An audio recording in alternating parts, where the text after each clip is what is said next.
ನೀವೇನು ನನ್ನ ಕನ್ವಿನ್ಸ್ ಮಾಡೋದು ಬೇಕಾಗಿಲ್ಲ. ನಿಮ್ಮ ಕೆಲಸ ನೀವು ನೋಡ್ಕೊಳ್ಳಿ. ನೀವು ಯಾರಿಗೆ ಹೇಳ್ತಿದ್ದೀರಾ ಯಜಮಾನ್ರೆ? ಇನ್ಯಾರಿಗೆ? ಈ ದೊಡ್ಡ ಮನುಷ್ಯನ್ಗೆ. ಹಾ ಅಮ್ಮೋ, ಗೆಸ್ಟಿಗೆ ಹೇಳ್ತಿದ್ದೀರಾ? ಈ ವಿಷಯ ಅಮ್ಮಂಗೆ ಗೊತ್ತಾದ್ರೆ ಏನಾಗತ್ತೆ ಗೊತ್ತಾ? ಎಷ್ಟು ನೊಂದ್ಕೊಳ್ತಾರೆ. ಅಮ್ಮ ನೊಂದ್ಕೊಂಡ್ರೆ ನೋಡಕ್ಕಾಗತ್ತ ಯಜಮಾನ್ರೆ? ಅಮ್ಮ ಅಂದ್ರೆ ನಿಮ್ಗೆ ಎಷ್ಟಿಷ್ಟ? ಅಮ್ಮನ ಕಣ್ಣಲ್ಲಿ ಕಣ್ಣೀರ್ ನೋಡ್ಬೇಕಾ ಇಲ್ಲ ಅತಿಥಿ ಕಣ್ಣಲ್ಲಿ ಆನಂದ ನೋಡ್ತೀರಾ? ಎರಡನ್ನೂ ನೋಡ್ಬೇಕಂದ್ರೆ ಅತಿಥಿಗೆ ಕ್ಷಮೆ ಕೇಳಬೇಕು. ಸಾರಿ.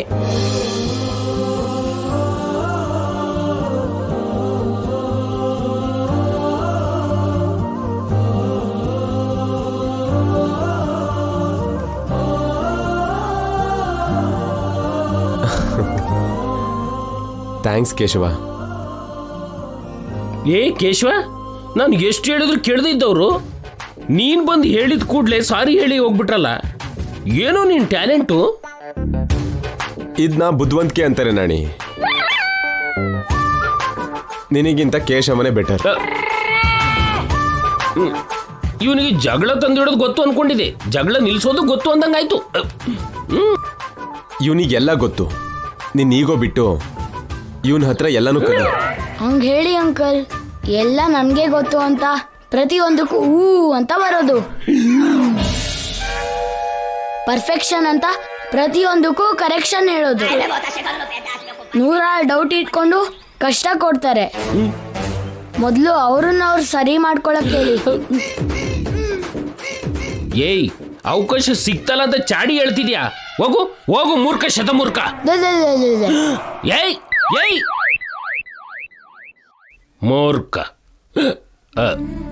ಏನ್ ಸರ್, ನಿಮ್ಮ ಮದುವೆ ದಿನ ಅಂತ ಇಲ್ಲಿಗೆ ಬಂದ್ರಿ, ಗಂಗಾ ಮೇಡಮ್ ಹತ್ರ ಏನೂ ಮಾತಾಡ್ಲಿಲ್ಲ, ಹಾಗೆ ನೋಡ್ತಾನೆ ನಿಂತ್ಬಿಟ್ರಿ. 8 years ಆಯ್ತು ನಾಣಿ ಅವಳನ್ನ ನೋಡಿ. ನೋಡ್ದಷ್ಟು ನೋಡ್ಬೇಕು ಅನ್ಸುತ್ತೆ. ದೇವತೆ ಆಗಿರೋ ಆ ರೂಪನ ಮತ್ತೆ ನನ್ನ ಮನಸ್ಸಲ್ಲಿ ಅಪ್ಕೋಬೇಕು ಅನ್ಸುತ್ತೆ. ಮಾತಲ್ಲಿ ಹೇಳ್ದೆ ಮೌನವಾಗಿ ಪ್ರೀತಿಸ್ಬೇಕು ಅನ್ಸುತ್ತೆ. ನನ್ನ ಮೂಕ ಭಾಷೆ ಅವಳಿಗೆ ಅರ್ಥ ಆಗದಿದ್ರು ಆ ಭಾಷೆಲೆ ಅವಳನ್ನ ಅರ್ಥ ಮಾಡ್ಕೋಬೇಕು ಅನಿಸ್ತದೆ. ಆದ್ರೆ ನೀವು ಬಾಯಿ ತೆಗೆದು ಮಾತಾಡದೇ ಇದ್ರೆ ಮೇಡಮ್ಗೆ ನಡೆದುದೆಲ್ಲ ಹೇಗ್ ನೆನಪಾಗುತ್ತೆ ಸರ್? ಗೊತ್ತಿಲ್ಲ ನಾಣಿ.